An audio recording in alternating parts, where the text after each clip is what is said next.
Okay, we're now going to hear from Mr. Cestero from Community Preservation Corporation. Welcome. Thank you for coming to visit with us.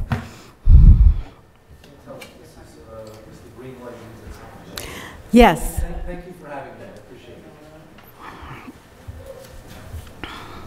Huh? There it is. Now we're on. Okay, good. Thank you.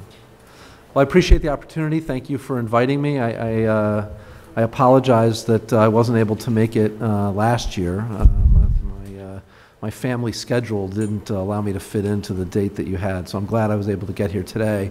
And I wanted to just talk a little bit about CPC, who we are, what we do, and then in particular dive in a little bit to a study that we do every year around operating expenses in our portfolio.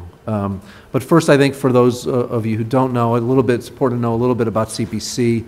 CPC was founded in 1974 as a nonprofit organization focused on being a consistent source of mortgage capital for the multifamily housing sector in New York.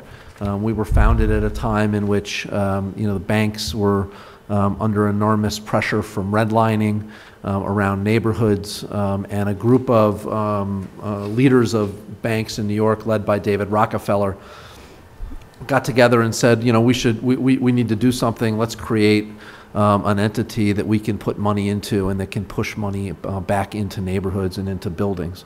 That was our humble beginning with 2 or 3 people. And we have been working ever since to be that consistent source of capital in neighborhoods for the multifamily housing sector.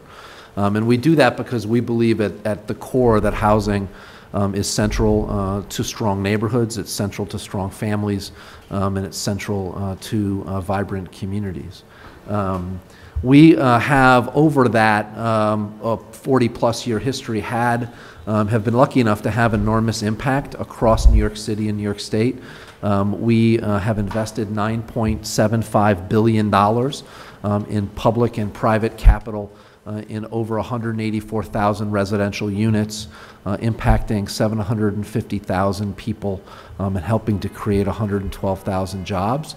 That impact is at a scale that we believe is unmatched in our industry, and we're very proud of the impact we have had, because we believe that we have created an opportunity for both building owners and tenants to have a stable place to live and to call home in communities where they want to live. Just a quick note about those numbers. In the early 1990s, CPC expanded throughout New York State. So of that $9.75 billion, about 6 or 6.5 of that is New York City, the 5 boroughs of New York City, and $3 billion of it is the rest of New York State. As you see here, our impact across New York City has been very wide and very dramatic. We have invested in every borough and in almost every neighborhood in every borough. We have 106,000 units that we have invested in New York City alone. 50% of that investment has been in partnership with New York City through the Department of Housing Preservation and Development, and 75% of all of the financings that we have done have been on multifamily rental properties. Of that 75%, of that $6 billion, in addition to 75% being rental properties, 70% of those rental properties that we have invested in are properties that have between 5 and 49 units. So we invest in small rental properties across the city and throughout the 5 boroughs, although, as you can see, high concentrations in the neighborhoods where you would expect an organization founded in 1974 to have been in.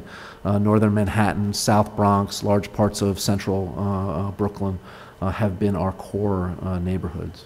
Could I ask a quick question about that? Because I assume that 50% you're investing with HPD. HPD enters into regulatory agreements with the owners. For the non-50%, I'm wondering kind of what affordability structures and systems CPC puts in place to maintain affordability during your loan. So if we are doing a private financing on a privately owned, unregulated building, and there's no other form of government subsidy, the regulatory structure is simply rent stabilization. We don't put any additional affordability requirements on the buildings that we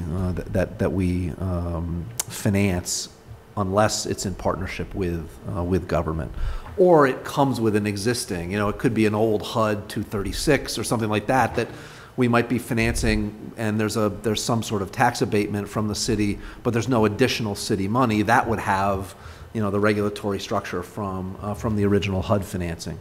But we do a lot of, and have historically done a lot of, rent stabilized buildings, primarily outside of Manhattan, so in the Bronx and in Brooklyn, that didn't have an additional government regulatory structure. And if they're not stabilized, or they're doing some kind of gut rehab to take them out of stabilization, there's nothing that CPC does to encourage owners to stay stabilized or keep in the stabilized housing stock? I mean, we typically don't finance properties where owners are, undergoing, a renovation, changing tenancy, jacking rents up, to luxury levels. Typically our buildings that we finance, we have our own kind of measure that we look at, and if the rents are below 130, 150% of median income, that's a property that we feel like is important for us to invest in. If the rents are 200, 250 plus percent of median income, that's not really a CPC building. So we have that sort of filter that we use when projects come to us.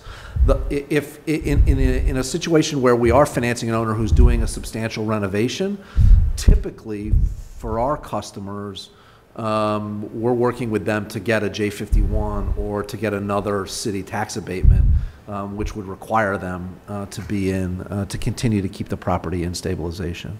So you would investigate an owner, so like a Steve Croman came to you and said, hey, are you saying, I assume you're not doing business with that? No, we do extensive investigation on, background and who they are and, what their situation is. CPC's business model for its 40 plus years has been to have lenders on the ground, in the neighborhoods, in the communities. What makes us unique is that we know, because we're from the neighborhoods, we're from the communities, all of our lenders, I want to point out Robert Riggs, who runs our New York City office, has been with CPC for 20 years.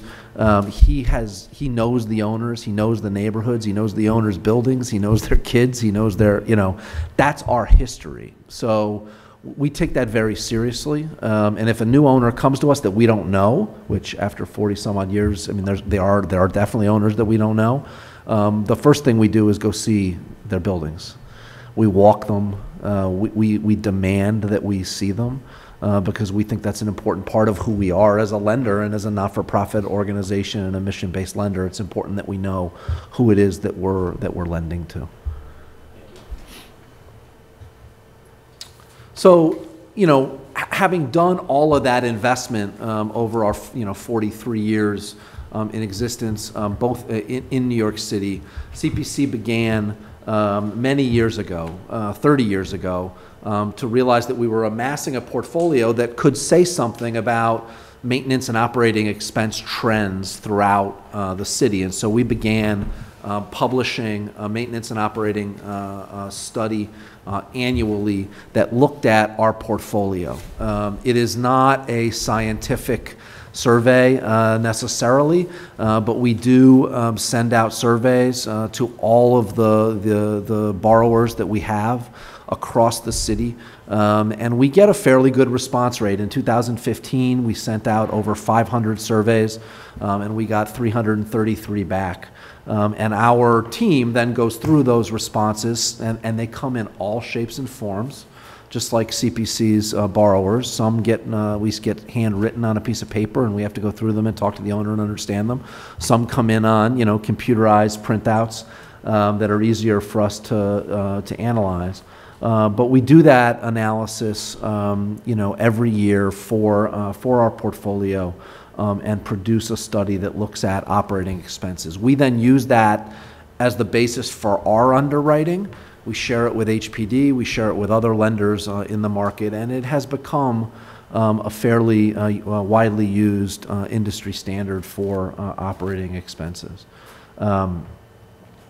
What was interesting for us, and we spent some time, we're using our 2015 study. We tend to have a lag of a couple of years to get the surveys out after a year is completed and then get them back in. So the most recent survey that we did was 2015. And what you see in this chart is that, over the course of the last, 7, 8, 9 years, our M&O study on trends in increases in operating expenses fairly closely mirrors what you all do with the larger portfolio that you look at. Our average across that period was about a 2% increase. Your average was about a 2.5% increase. So from the perspective of our non-scientific study, it's within the margin of error, as they say. Would you guess as to what drives that difference? I mean, it's close, but it's not super close. Any idea of what you guys might be measuring differently? Well, we did look on the next, just quickly, and I will come back and answer more directly, but we did look at sort of the big ticket items, and compared them from your study to our study, and you can see it's, again, you're right, it's not perfect, but each one of these is fairly close. But you see that maintenance expenses, there's a bit of a difference there, and in labor costs, there's a little bit of a difference there. More globally, I think that probably the difference is in the makeup of our portfolio, which is more specialized than the sort of the wider generic portfolio that you all are using. So our portfolio is made up of regulated affordable housing and small, rent stabilized buildings. That's largely what our portfolio is made up of, which is not totally representative of the building stock in New York City. Can I ask you, did you also do the income calculations and the change in incomes in these properties in your study, or you just focused on expenses? We didn't. We just look at expenses. We look at that's what this study has been. We have not done. So you haven't collected the income information? No, we do collect the income information. We just didn't compile it. We don't compile it alongside the M&O study. And I'm wondering how that plays out as well, because I assume since 50% of your buildings are subject to regulatory agreements with HPD, they may not be eligible for MCIs. I'm wondering, it'd be interesting to see what a cross-section of these buildings, what the income changes look like over years. Yeah, I mean, that's something that we could certainly look at and do in a more specific way. But I think you're right. In some level, it's the same answer to what are the differences. Because our portfolio has at least 50% of it has some level of additional regulatory agreement, I think what you would see is that the income increases for our portfolio, are going to be somewhat different than the larger rent stabilized portfolio. If I were, before seeing your data, if I were to make a guess, I would have guessed that the specialized housing stock that you finance would have higher operating expenses. That would have just been my guess, that things are done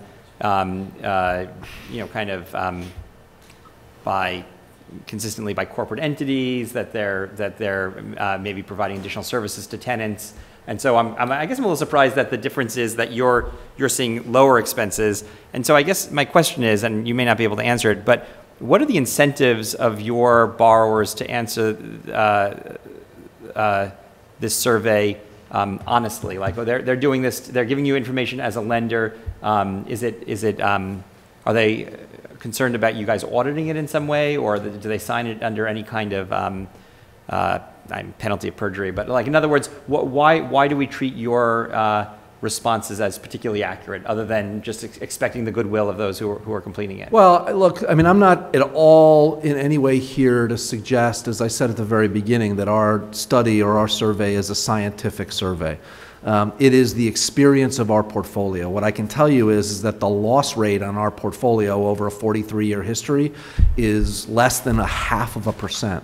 We service $2.5 billion worth of mortgages on multifamily property, and we've had less than 0.5% loss rate, over that history. So what that says is that the portfolio actually operates well, and that the buildings, are operating from an economic basis, the way that they were agreed to operate when the mortgage was written. And then the last thing I would say is that it doesn't surprise me that much that our expenses are less, again, because of the nature of the buildings that we finance. When you think about the fact that 70% of the buildings that we financed are between 5 and 49 units, a 10-unit building doesn't have the staffing that a 300-unit building does. So there are differences in our portfolio that would, and the other thing is that HPD, on the 50% that we work with HPD on, they underwrite these buildings fairly tightly, because if there are inflated operating expenses on the pro forma, that's going to mean they can get less private money, and that means the city's going to have to put in more public subsidy. So I think it didn't surprise me that much that our expenses were somewhat less than the 15,000 unit portfolio that you guys survey. I mean, I guess just my instinct, and obviously you have a lot more expertise in this than I do, but my instinct would be smaller buildings would tend to have higher expenses, because if you have to have a super on a building, you could spread that over fewer units with a smaller building.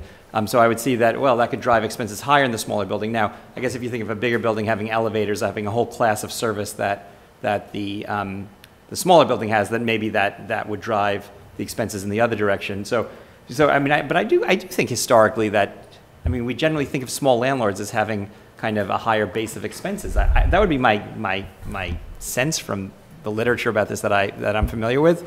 And then just a kind of a follow-up to my previous question, is do any of these numbers kind of come back to you in audited financial statements that the borrower provides every year? Yeah, so I should have mentioned that at the beginning. So that's what I was sort of saying about the responses we get come in all shapes and forms. Some of this is audited financial statement data. Some of it is not. So I can't represent to you, nor was my intention to represent to you that our numbers are 100% accurate from the perspective of an audited financial statement, because they're not. And I don't, look, I mean, we lend to a lot of small owners who, their record keeping and their, business, model is not as tight as some of the larger owners that we. So I can't tell you that in 2011, I absolutely guarantee you that the expenses per unit were $62.17, because it's just not the nature of this kind of work that we do. Do you think your portfolio is more likely to be renovated? Are you lending for renovation versus purchase? And that could, I think, affect maintenance costs, no? Absolutely, yes. I mean, so 50% of everything, 50% of everything we have done has been with HPD. Those buildings have all gotten moderate to substantial or gut renovation. Some of our portfolio is new construction as well, so that will affect operating expenses. That's what the point I was trying to make about the nature of our portfolio. You can't, our 500. Or 333 that responded, you can't extrapolate that is equivalent to the 15,000, that you survey. Yeah, I think it's all explained on the cluster of the map that you have. I mean, you're dealing with buildings in South Bronx, Central Brooklyn, Upper Yeah. Manhattan, and in our report, those expenses are less. So, Right. if you're taking the It's the housing stock. 15,000, if, our below 96th Street in a unit Expenses for are higher. expenses, it's like $1,500. So Yeah. they're not dealing with that kind of building. So you take those out of the equation, it's going to lower everything. Yeah. So that cluster of where their buildings are, I think it They're pretty much they're explains it. pre-war, 4-story, 6-story. Yeah. Yeah, and in the location where they are. Just one last follow-up, although that actually kind of is pretty compelling. Do you have any sense that the numbers for your audited larger projects have a different expense ratio than your number for the kind of more anecdotal reports that you get from those smaller projects? Do you have a sense that the reporting is different on the one side from the other, or is your sense it's roughly the same? So there are definitely outliers in what we get. We try to take those, the crazy outliers out and get to what we think is a real average. So yes, I mean, there's definitely, stuff that we don't, we get a response and we may not even include it if we think it's really, off.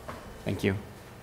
And just so I understand, so the portfolio of these small buildings, and are the owners then not large portfolios? They don't have hundreds of buildings, or do you still have some people who you're lending to may have a large portfolio as well? It's all over the map.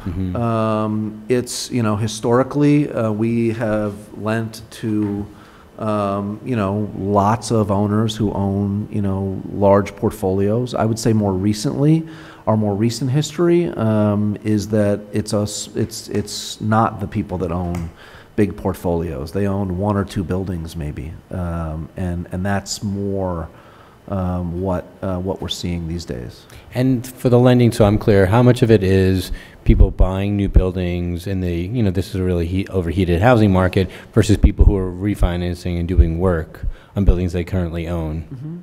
So this survey is some of these loans are 20 plus years old, and some of these loans are a couple of years old. So it's all over the map. We still have loans in our portfolio that were done on vacant in-rem buildings that were, from back from the 80s and 90s, right? So we have a wide range of, sort of to your question of how did the building get to us and what was the story of how it got to us.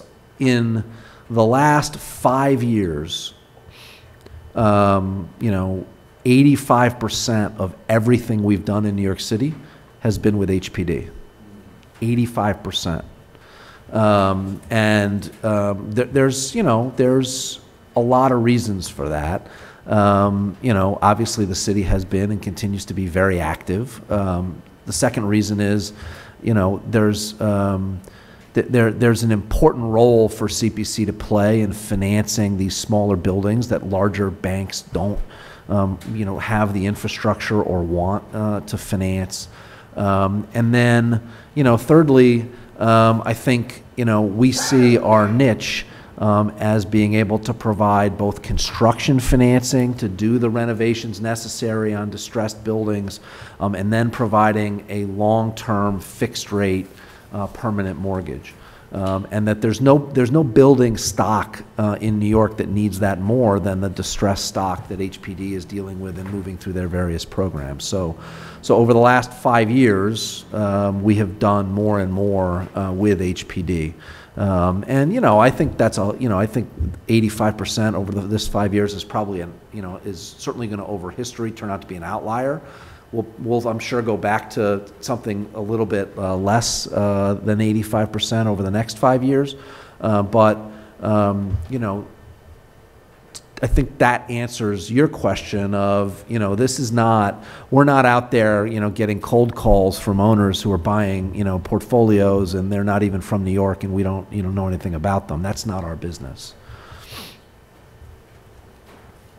So I think one of the questions that I was asked to try to address based on, our operating expense history, as well as, our history of underwriting multifamily mortgages in New York City was this question of, how do banks underwrite loans, long-term debt, and what impact does a change in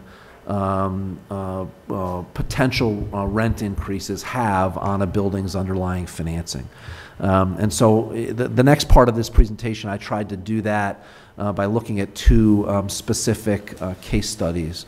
A couple of general comments before we go to the case studies. I would say one of the most straightforward, down the middle rules of underwriting.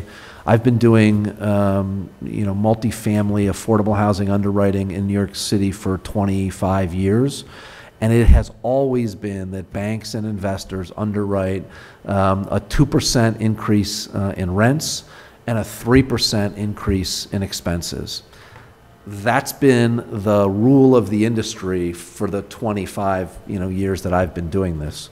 And that continues to be the rule of the industry. That is how lenders and investors look at the market when they're making loans on properties.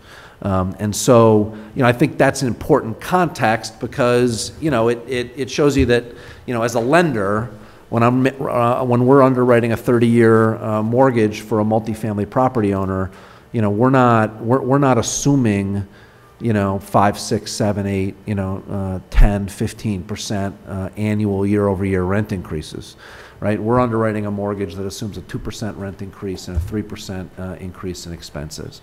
And history in our portfolio has proven that underwriting standard has worked and has made sense for our kind of lending. And so, can I ask you just on that 2% increase? This is about the increase in the overall rent for the building. So you're making $100,000. The next year, you want to make sure it's $102,000 of the overall rent that you're collecting. So whether it's MCI or 140th or a vacancy, you want to make sure that there's a bump up every year. It's not even. So just to be clear, it's not make sure. It's just when you're going to underwriting a loan before you close it, you have to make some assumptions about how rent. Gross potential rent is going to change and how operating expenses are going to change because you're making a 30-year investment. And so we make the assumption, as does every other lender, make the assumption that rents will grow gradually at 2% and expenses will grow at 3%. It's not unit by unit. It's gross potential rent. It's income. Income is going to grow across the building at that 2% rate. Does your 2% assumption include vacancy increases that are greater than guidelines? We don't get into the how of the increase. We simply take gross potential rent in year one and increase it by 2% every year on a straight line basis for 30 years. So we don't get into the details of, all right, well, in year 3, unit 4B is going to turn over and they can get, no lender does that. No lender gets into that level of detail. They just assume that rents will grow gradually, and therefore, they look at that, and I'll show you the example. They look at that to say, all right, well, can they pay the mortgage every year on the building that we're financing? Okay. Right, so that would be a problem, right? Because you're always planning for an increase, but you don't plan for a decrease, right? So which is one of the issues of becoming delinquent on the mortgage and possibly foreclosing. So the two case studies that I wanted to share get at this question that you're raising. So the first case study is a property that CPC financed in Brooklyn. It's a 5-building scattered site project, 83 residential units, all of which are affordable to tenants earning at or below 40% of area median income. We provided $2.1 million of private financing in partnership with HPD that had $3.6 million of public financing on it. We underwrote it with our 2% and 3% standard. And what I wanted to share below is that if we were required to underwrite the project with a 0% increase, we would only have been able to provide 1.7 million in debt financing.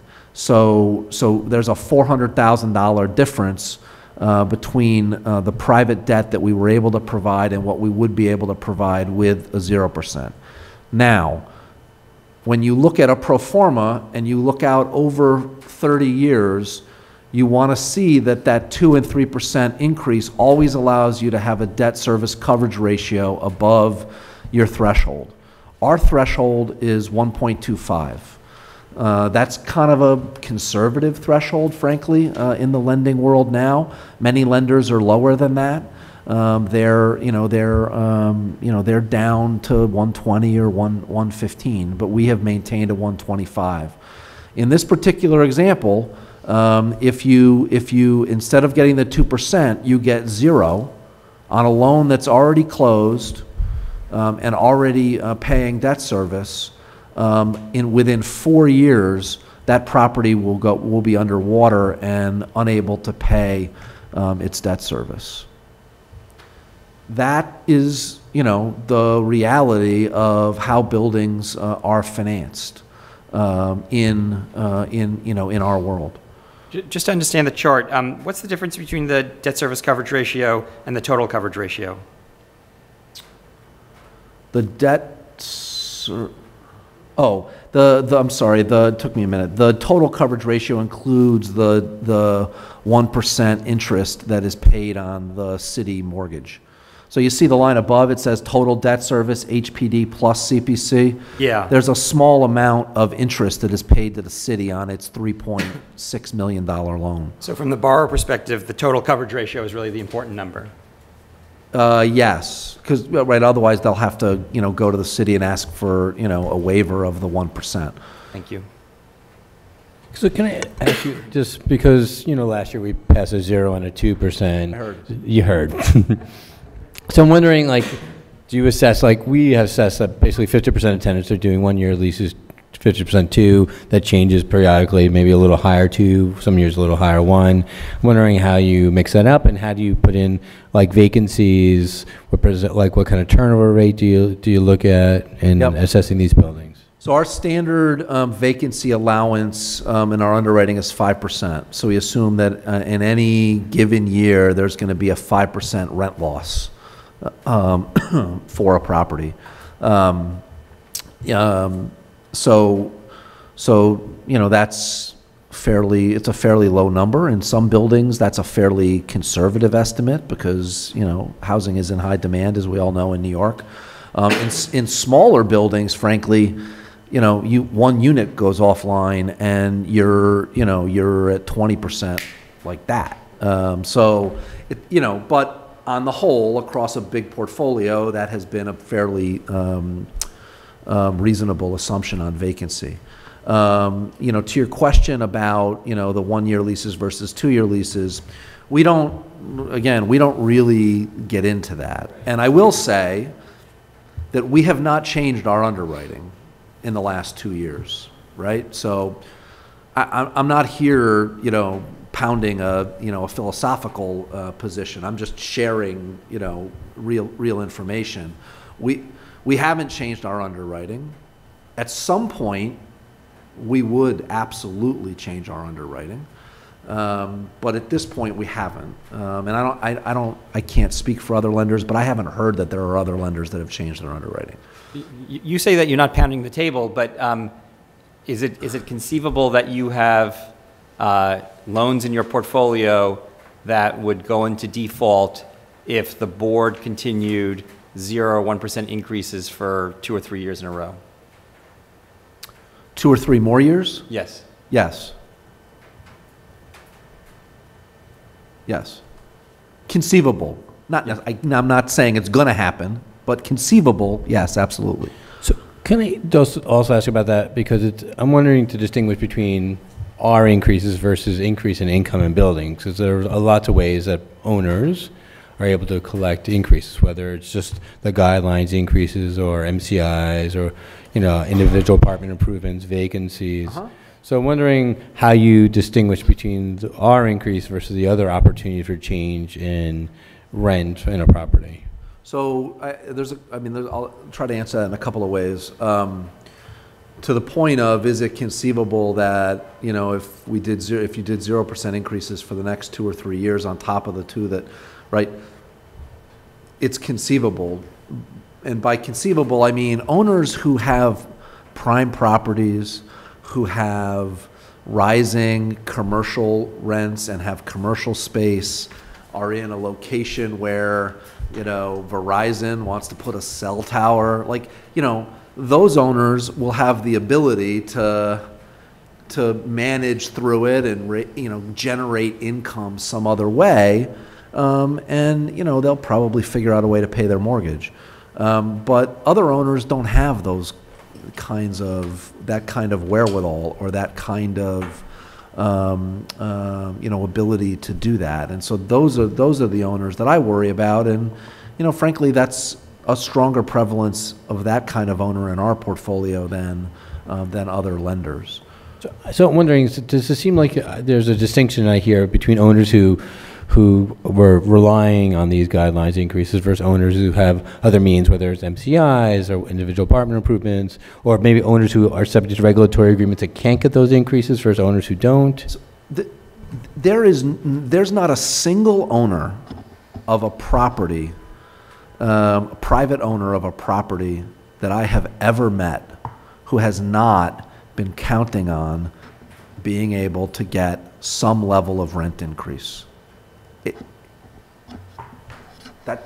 Why else would they be investing in the building, right? So I think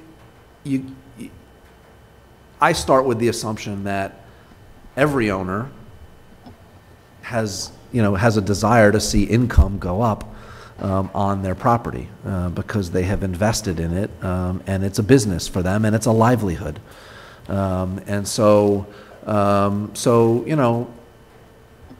that's an important part of it. So when you say count on, I think every owner is counting on being able to take some, increases over time. And, look, some owners count on more than others, but, everybody is counting on some increase in income. So just a quick question about, so if we're assuming that it was zero, but in the assumption that there is zero, that means that it was zero for both 1-year leases and 2-year leases, and there were no increases in rents.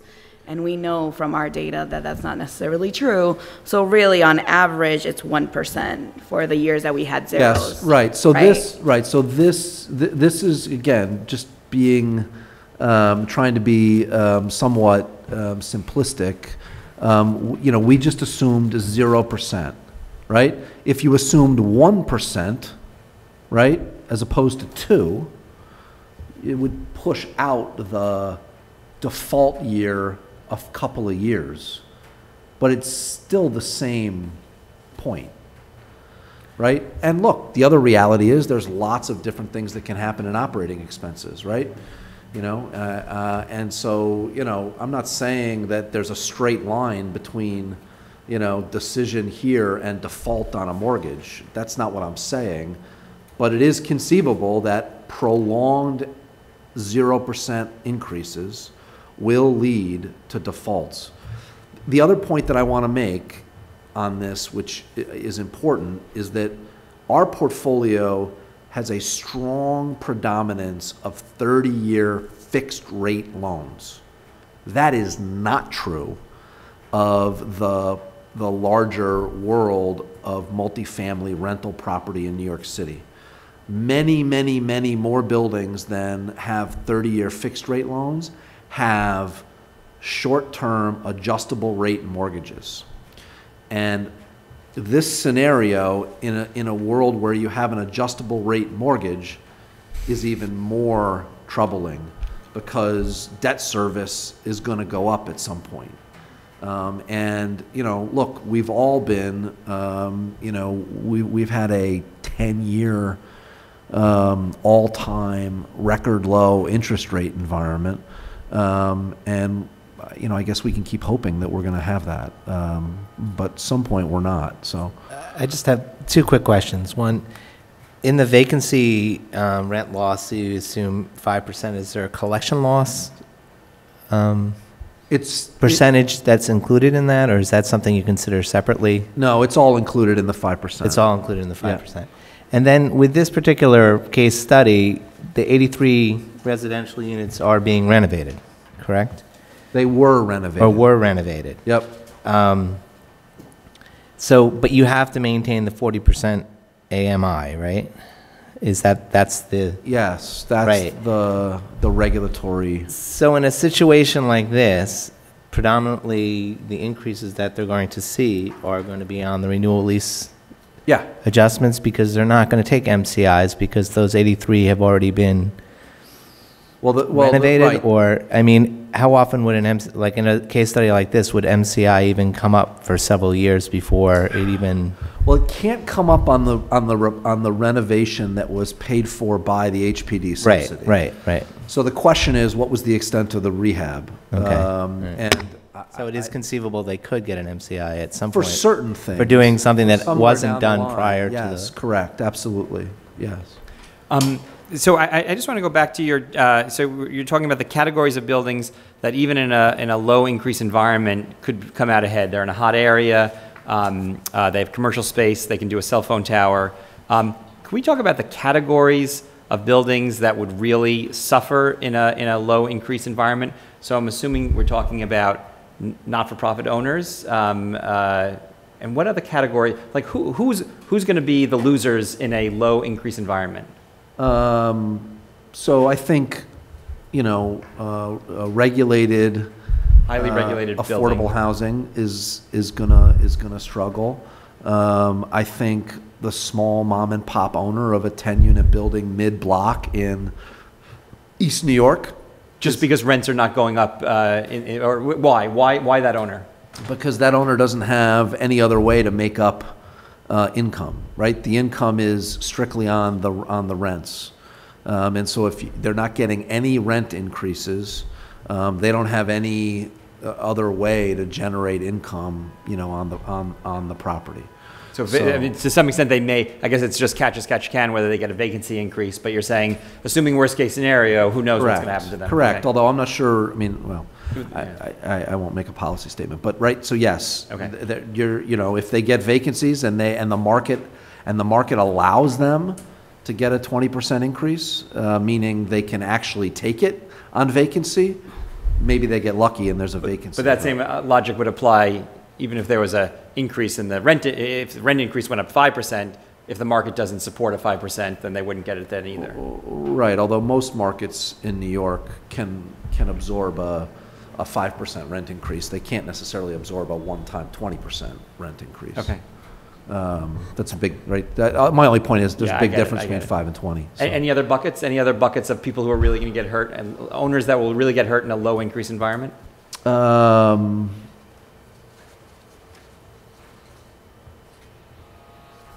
I mean, I think that those are the buckets. I mean, I think it's not just the mom and pop of a 10-unit building. That was the extreme example. Yeah, it's the smaller owners that own. Smaller owner in a non-gentrifying neighborhood. Yeah. Okay. Yes, I think that's right. I have one more example in here. I think it's the same story. The only reason we did two is because this is a building. This is a property in which there is no other regulatory restrictions other than rent stabilization, so it just shows you the similar impact over time. In that property. The rents are higher here. They're at 95% AMI, so it takes a little bit longer, to have the impact, but by a couple of years. And again, if it was on average a 1% increase, it would kick it out a couple of years, but the impact is still the same.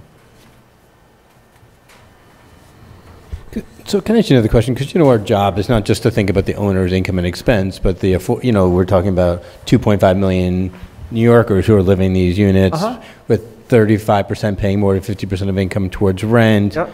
And, 60,000 people today living in a homeless shelter and 22,000 evictions, I think, was last year's number. So I'm wondering, I hear what you're saying about this, but I'm wondering how you balance, in your mind, in the CPC approach, of how you ensure that the owners stay afloat, but also maintain affordability across the portfolio. Obviously, I have a long and interesting history around these topics. So I'll give you an example outside of our lending portfolio, which is how I think about it. We're in a highly media driven situation, but there are owners that take an approach that we have taken with our partners in the ownership that we have at Parkchester. One of the things that CPC does outside of being a lender is in 1999, when Parkchester was the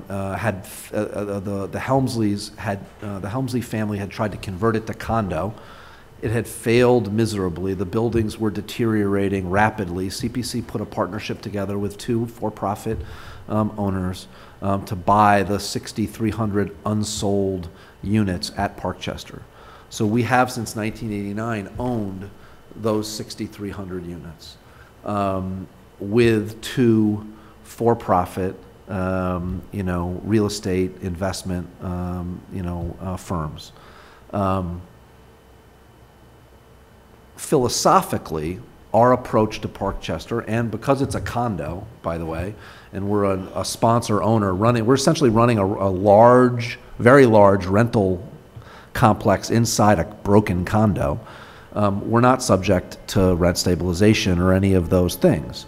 But philosophically, our approach has been that occupancy, and I'm going to speak strictly from a business perspective, occupancy is more important to us than rapid turnover. And so we operate at a 99+% occupancy. And on average, over the 17, 18 years that we have owned Parkchester, our rents have gone up between 2 and 3%. That's it. And if you look at that property today, again, 99.9%. Out of 6,300 units, I think last month we had 40 vacancies out of 6,300 units. And it has been enormously successful economically. So my philosophical, the way I think about this is, that is kind of how New York City's rental market has always survived, and how our housing stock has survived in a city where 70% of our units are rental, which is owners who own buildings, care about the buildings, care about the communities, and have a long view. Now that has changed a lot in the last decade as a general matter in the city, and that is what is, I think, causing a lot of the challenges that we're facing. So when I think about these things and I try to balance them, I think it would be very bad for buildings and for the people that live in buildings and for the neighborhoods that are made up of buildings and people that live in them for rental income to go down or to be held flat and to cause economic crisis in buildings. I think that would be bad for everybody. I also think that we have an enormous affordable housing crisis and we have a homeless crisis, and we have to find ways to continue to do more to try to address those challenges. But my overarching way I try to balance this is, I'm not originally from New York City. I came to New York City in 1988. And one of the first things I did was go meet with a bunch of not-for-profit executive directors who were fighting to deal with the decay and the distress in the buildings in their communities. And so what I always go back to is, I remember what the Bronx looked like in 1989. I remember what Hell's Kitchen looked like in 1988 and 1989, and what, Bed-Stuy looked like. And, we have a lot of challenges right now. But we're in a stronger place to try to address our challenges, because we're not where we were, where people were fleeing the city, people were leaving the city, rents were declining. That's not where we want to be as a city overall. Yeah, the thing I would just say, I mean, part of the tension we're dealing with is people, I use MCIs as an example. If tenants are facing a 6% increase every year just for the MCI alone, putting a 2 or 3% increase on top of that on an annual basis will result in large evictions. And if you look at what's happened over the last 15 years in New York, we've seen that transition from 12,000 homeless individuals to 60,000. In the same time, we've seen the, income and expense information from owners seeing that income is continuing to go up. Even the income and expense data we got this year showed a 4% increase in rents, even though we had a 0 and a 1 for our lease renewal. So that's, I think I don't think we're disputing whether you need a 2% increase in rent, and the nonprofits and the small housing providers are important, but how do you balance that out against 8 and 10% that tenants are seeing because they're seeing MCIs and individual apartment improvements and larger increases? Yeah, CPC has been a, multifamily renovation lender for 43 years, right? One of the challenges we have is that the housing stock in New York City is very old. So forgetting about MCIs and all of that stuff, the building stock needs investment for sure, right? And that investment that we've seen, which has led to MCIs, I understand that.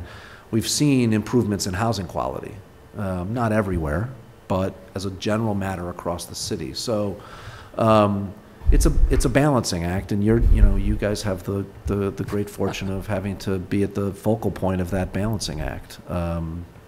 So, and it's very difficult, to do that. So along those lines, a challenge for the board is to balance kind of the overall trend with increasing net operating income, significant increases over the last few years, with the needs of kind of outliers. From your portfolio, do you have a sense of these kind of vulnerable submarkets of your portfolios, of the not-for-profits and the mom and pops? Like, what percentage of your portfolio are you talking about when you're talking about those two categories?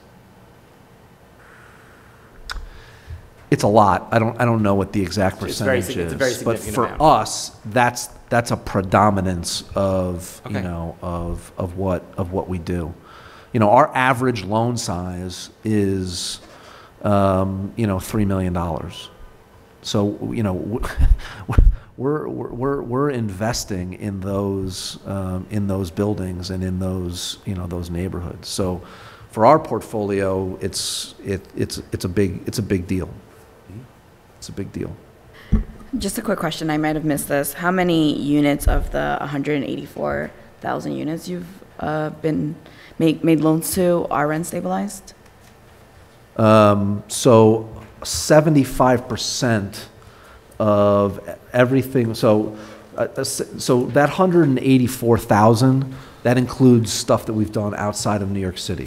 So focus on the 106,000 in New York City, because that's only where, and that's on the next page, that's where rent stabilization is. 75% of that is on rental properties. And I would have to, it's gotta be 95+% of those are rent stabilized. I can't say for sure, it's a lot of properties, but it is definitely in the high 90%.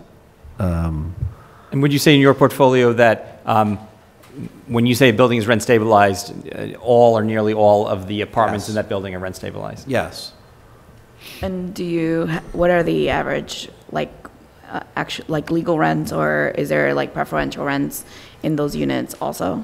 Is it like the regular housing stock that we're looking at, where Yes. 28% are preferential rents? Yes, there are definitely people that have preferential rent. They have legal rents. They have preferential rents.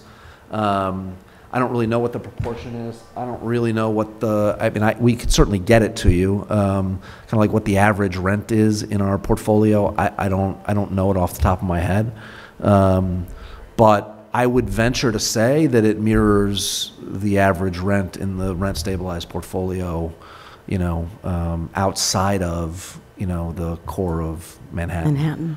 I think that would be interesting because as you mentioned earlier, you guys might not be taking MCIs and IIs and other things that other people in the market might. And so if the rents are almost comparable, I would be interested to look at those numbers. And particularly the numbers relating to preferential rents. What percentage of if you could figure this out, what percentage of this portfolio is preferential rents instead of maximum rents? Yeah, I don't think we know that, right? We don't collect that. We don't have that information. Okay. The rent rolls that we get don't distinguish it. When you underwrite a particular transaction, you don't elicit that information in any way? No. Remember, when we do a loan with HPD, rents are restructured at the time the loan is done. So while we're not we're not taking MCIs on repairs paid for by HPD, the owners aren't. The rents were restructured at the time the loan was closed. So there is a sort of level setting of the rents at the time the loan closes on lots of stuff in our portfolio. So do you know what percentage of those units get Section 8? Because I know with a lot of the rent restructurings, HPD does come in with Section 8 vouchers for people at 30, who rent exceed 30% of income. I don't know the percentage of our portfolio that has Section 8 vouchers, but what you say is true. When rents are restructured, if there's tenants that can't afford the restructured rent, meaning it's more than 30% of their income, they have to the extent that HPD has Section 8 available, they get Section 8, or they get a priority for Section 8.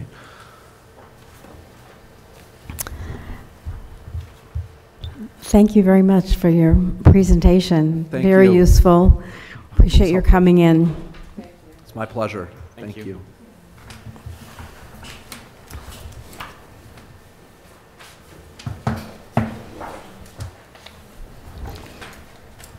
Okay, any other business?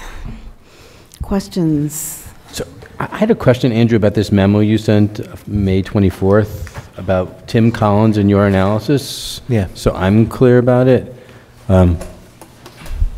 Just this last paragraph on page 2. You're saying Mr. Collins' calculations, rent increases authorized by RGB rows above. People can read it. I don't need to read it. So you're just saying that his calculations, according to you, are slightly off, but they're still based on the time frame that he submitted. There are increases exceeded expenses for owners, just at a different level, based on your analysis?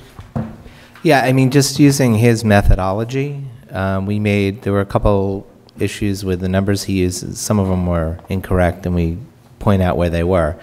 And in particular, the one bigger change we did was he did an estimate of costs in 2016 as negative 1.2%, which is the price index. But I think it's from staff's perspective, which we think is a much more correct number, is doing taking the PIOC and doing it for the calendar year, because so the 4.4%, that's where the spread differs, is really that 4.4%. But we're confident, and that's how we'd approach it. And when I talked to Tim about this, I'm sure he would see it the same way, because you're trying to get at the best possible increase in expense or whatever the expense adjustment is. But, you know, it's using his methodology, we found, you know, that if you're using the RGB rent index and you're using his formula of NOI plus adjustments in the CPI, that the board has given increases, what I believe he said, you know, with our changes, let's see, I'll read it here, per Collins. So it rose a cumulative 189% was what Tim was saying, when it was just for 143% that was needed to cover expense and change in inflation. Ours is different, it's 187 and 151. So the spread is different. You know, it's still indicating from, I think, his point, using, again, his methodology, is that the, you know, RGB rent index has exceeded the, you know, Right, so, by a double-digit, you know, percentage points. so it goes to this point of whether owners, in my language, probably not Scott's, but would be overcompensated over a period of time. So your calculations using that methodology is like 36%. We've increased income over what they would need by 36% over that period of time. Are there questions about the methodology that you have based on using that methodology? Are you concerned about the methodology? Well, again, it's methodology that Tim is, you know, using our RGB rent index. The rent index includes the vacancy bonus projection as well. So if you're looking at just whether the renewal guideline covers expenses, you may come to a different conclusion than if you factor in some assumptions about vacancy bonus. Which I think it's just hearing this conversation before about 2% increases, I think we have to calculate some kind of vacancy adjustments. Whether the calculations he's using is an appropriate one or the ones that we're using is an appropriate one. We're talking about how over periods of time owners continue to make a decent profit and stay whole. And so here we're saying over this period of time, assuming that we care that owners are getting increase in profit, increase in income because of vacancy, our decisions have overcompensated owners by 35% over this period of time. Yeah, I mean, again, using Tim's methodology of how he does that, whether, you know, taking the, you know, the unaudited cost-to-income ratio and then adjusting it by inflation, you know, the RGB rent index does include vacancy, but, you know, using his methodology, that was the conclusion. And, you know, with our tweaks to what it was. He's using the rent index. This methodology does include an assumption around it. His does, yes. It does, which the board no longer sets, so that's, but it's part of the RGB rent index. And it could argue why NOI has gone up. I mean, it's analysis of, we've seen NOI increase for 11 years in a row, and this is a further example of why we've seen owners doing well over a period of time, because you know, between us and vacancy and other calculations which we can't control, we've seen owners continually to do well over an extended period of time. On average. On average, there's always going to be an outlier. I haven't met them yet. I'm sure there's an owner out there who's struggling, but they haven't testified before our board on the years that I've been here. But on average, owners are doing well. What we can say, I mean, I don't know exactly what the data would show, but it would be interesting to know whether there are owners who have not had access to MCIs, IAIs, vacancy bonuses, et cetera, but have only been able to increase rents by the guidelines.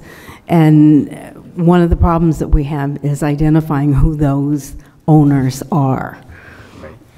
And whether those owners, without all those additions, are still doing okay. Well, because we don't know, like maybe they didn't apply for they can't get MCIs or haven't applied for MCIs and are just using guidelines increases, and whether guidelines alone over periods of time has allowed them to continue to operate their buildings with a decent profit.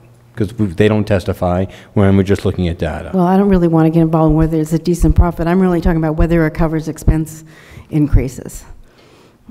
I mean, because basically what Tim Collins is looking at is the extent to which, if you use the rent index, the guidelines that have been promulgated have covered increased expenses. It's really not an issue of whether people are doing better in terms of profit or whatever, and I don't know that that's something that we routinely look at or should be looking at. But that my concern and what I wish we had better information about is whether there are owners out there who do not have accessible to them or have not been in a position to raise rents in the face of clearly rising expenses other than by the guidelines that have been promulgated. Well, I mean, I think, sorry, go ahead. I was just going to say, I mean, DACR gave us the number of hardship applications. There was one in 2016. So I do feel like if their expenses are exceeding their profits, they have a mechanism in place to really restructure rents and really have that and take into consideration. I mean, they don't have an average time of how long it takes, but I'm pretty sure that that isn't, I mean, they gave it, I think it was included in one of our, in the past, and last year they gave us a copy of what it actually looked like. It's a couple of pages long.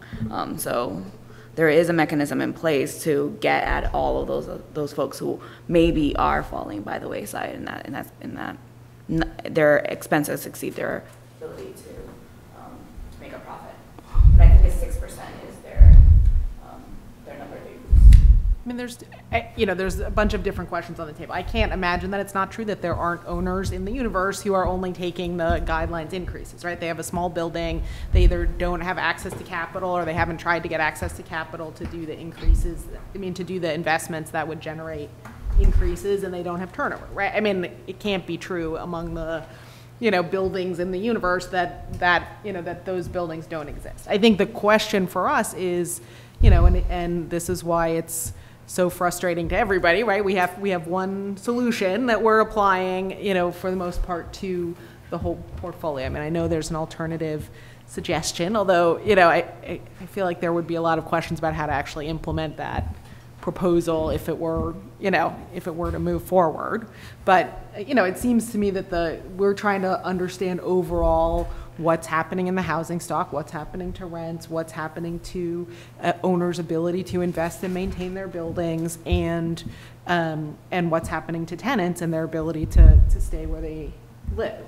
And we have a lot of information. I know, I feel like under your leadership, we've been even more focused on data, which is good. We have a lot of data in front of us, and none of it is perfect.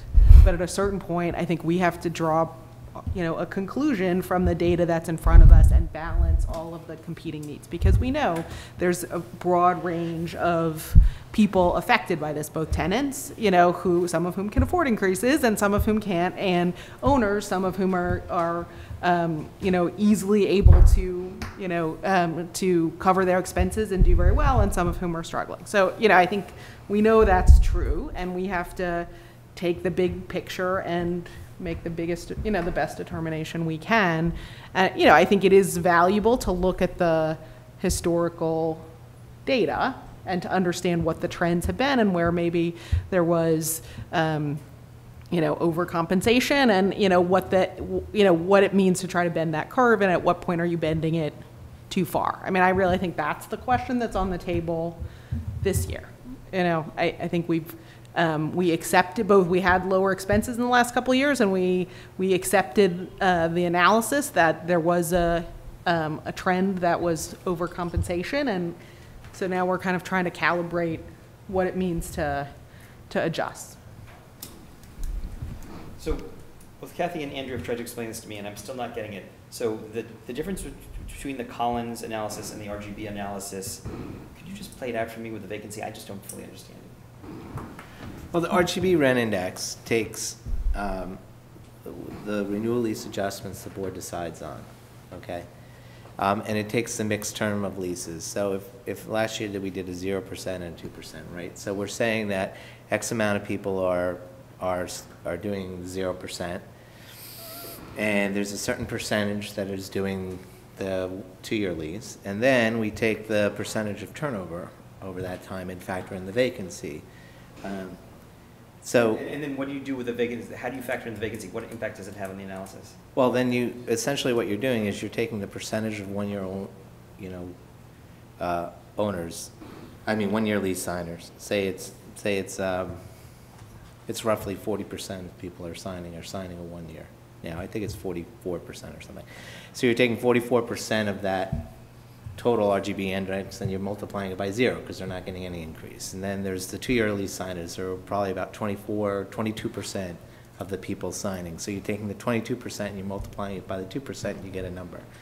Then you have a vacancy, you have a turnover rate, and you're multiplying it by the median increase in upon vacancy that we calculate, and you make that, and you add all that together, and that's what you get as an RGB rent index. So in a particular year where it's 0 and 2, the last RGB rent index have been, a majority of it has been the vacancy increase because we've set 0 and 2. If there was no vacancy and half the people are signing 0, and other half are signing 2%, our RGB rent index would be 1 because it's in the middle of the 2. But that's not how it plays out, but that's what it would be. Do we get that from HCR? Like how many people in 2016 signed 1 versus 2-year leases? How do you get to your number? The percentage that we have is from the HVS. It's the It's 2014, that's 2014 data, but don't HCR have more current data about 1 and 2-year leases? We use what we have from the HVS because it's encompassing more, taking into account more units, because not everybody registers from there. We've always used the HVS percentages, which have changed over the years. I mean, there's more and more people are signing 1-year leases than 2-year leases, which makes sense because the guidelines have been lower for 1-year leases. If you do a 1%, 0%, 0%, or even before that, people started to turn towards signing 1-year leases.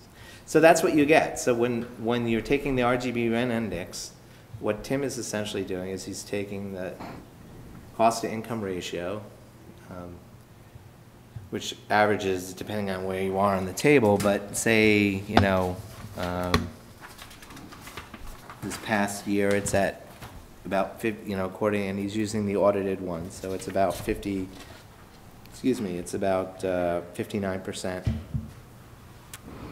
in 2015, for example. He's multiplying that by the increase in costs of 1.1% that we found in the INE, and that's adjusting the expense side of the dollar. And then he takes inflation for the remaining 41% of the dollar, multiplies that, and then he's getting, okay, if you want to keep owners at the same constant NOI, by accounting for inflation and the increase in expenses, rents need to go up X amount. So that's that index he's creating. He's comparing it to the RGB rent index. And over time, what he found from 1991 to 2016 is that the RGB rent index, if you take a look at his methodology, has compensated for the increase in expense. So what's the argument? What would be the argument that Mr. Collins's index is superior to the RGB's index? What would be those arguments? No, it's not. It's not. One superior. It's not one versus the other. One's measuring what you should do. One's measuring what the board did by its guidelines. So there's no. He's just comparing them. They're comparing the two. Yeah, and the vacancy piece is not a dispute. I mean, it's not a dispute between the two numbers. It's just the rent index calculates the impact of what the board did, right? Because and then his index calculates what increase would have been necessary. Would have been appropriate. To keep owners whole in terms of accounting for inflation and the rise in their expenses. So that's the difference. All right, so I guess I'm just having trouble with this generally, but I'm trying to think, now that we have this kind of modified Collins index, I'm trying to figure out what am I doing with that information? That's what I'm still having a little trouble getting my hands on. It's trying to, I think, just analyze the board's action. So the argument, right, is that the board's actions, previous board's actions, actually, overcompensated owners, right, by setting rent increases that were higher than necessary higher than what would have been necessary to keep owners whole, right, in terms of accounting for their increases in expenses and inflation. So it's basically trying to quantify what that difference is. That's what his methodology is doing. Okay. Could we ask HCR current information about 1 and 2 year leases? Because I'm interested to see if the assumption that, just in my life experience, I don't think majority of people I know actually did sign 1 year leases. Majority of people signed 2. And maybe I have a skewed demographic of people I know, but I'm wondering what HCR is seeing, and maybe that would be interesting to see over the last couple of years with the 0 and 2 for the last 2 years, if we've seen a skew towards 1 or 2 year leases. I mean, I could try to get that information from them. I don't. How, do you have any sense of how that would affect the analysis? Their data doesn't ask if they're signing a 1 or 2. A 1 or 2 renewal, it's just showing an increase in rent.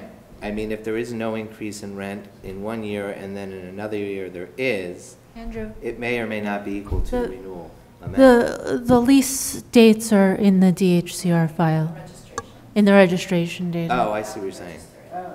It doesn't say if it's a 1 or 2 year lease, but it says But it when the has the lease lease starts date. and when the lease ends.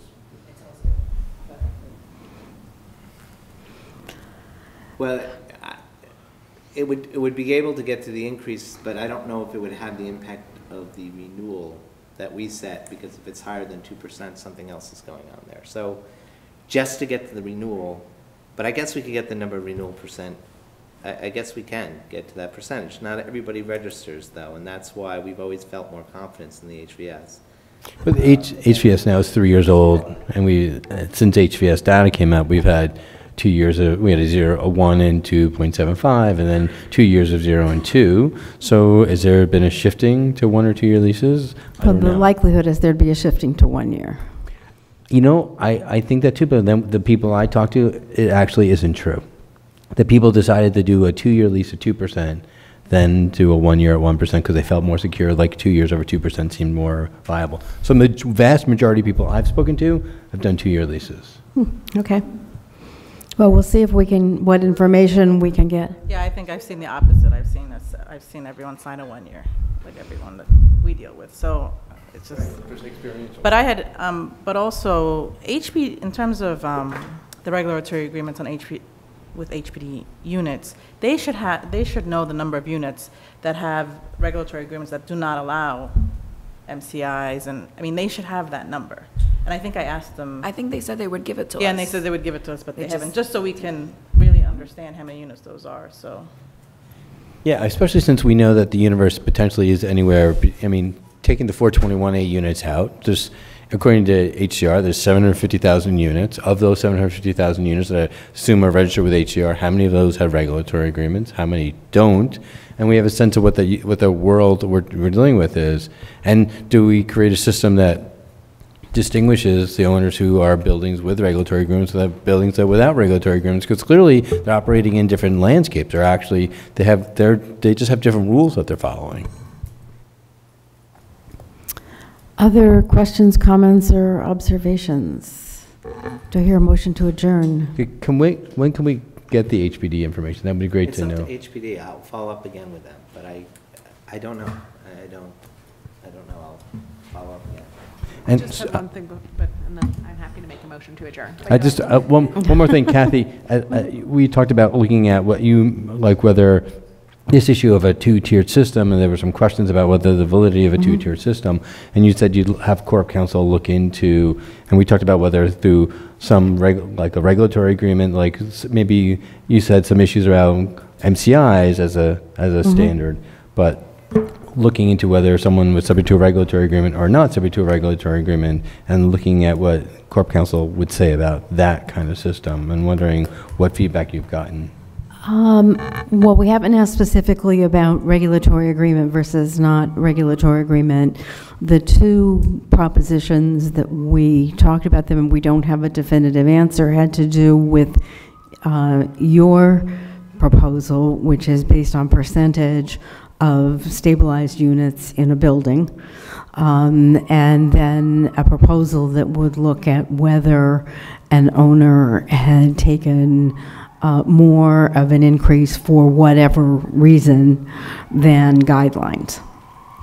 And the concern that has been expressed just has to do with the taking into account, well, let me rephrase this. Whichever one we do, we would need the data would need to support making a differentiation between, for example, buildings that have, in other words, can we show that the economic profile of those buildings is in fact different than the general profile that we have data on? And then the other concern has to do with our consideration of taking into consideration these other avenues that are legitimately available to owners.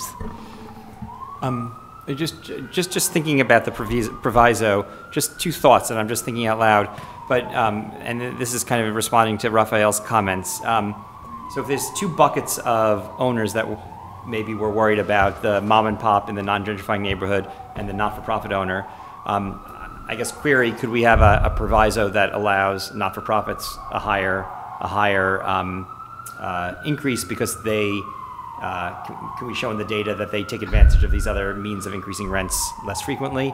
And then the other is just that the hardship provision, you know, given that there's been very little use of it, is that just evidence that is that just data that does not support a finding that these mom and pop landlords are actually suffering in the short term? I mean, those are just two thoughts from what we've heard so far. Can I ask one other thing? It would be great to hear from Corp Counsel to say, sorry, Helen, I know. This issue about increases and the concerns that people need to get some kind of increases, Rafael's point about 2% a year, why couldn't be a system that says you can get up to your increase for that year, including the guidelines increase, could be up to 2%. So balancing, so if owners getting a 6% increase in an MCI, that would be their increase for the year, and they wouldn't get a guideline top of that. We've said that there's issues around, in the past we've done poor taxes where if the rents were too low, we wanted to see a higher increase. Why couldn't we have the same flip of a system that says if you're getting an additional increase in that year, you can't get that and the guidelines increase. So it'd be great to hear the parameters of what Corp Counsel thinks is legal in the next couple of weeks as we move forward in this process. Okay. My question was just, I remember last year at the public hearings, we had HPD, I think, and DHCR. Did they come and do tabling outside just in case individual tenants had, or individual owners had? 2 years ago. Was it 2 years ago? It seemed like that was a useful thing. I just wanted to ask if we had invited them and. They clearly DHCR seemed interested in continuing. I mean, it just seems like people show up at the hearing who have an individual issue, and it's helpful to have somebody there who can talk to them. I can invite them. Okay. That was it. They want to go out and meet people. Yeah. Why not? Motion to adjourn. Do I hear a second? We are adjourned. Thank you.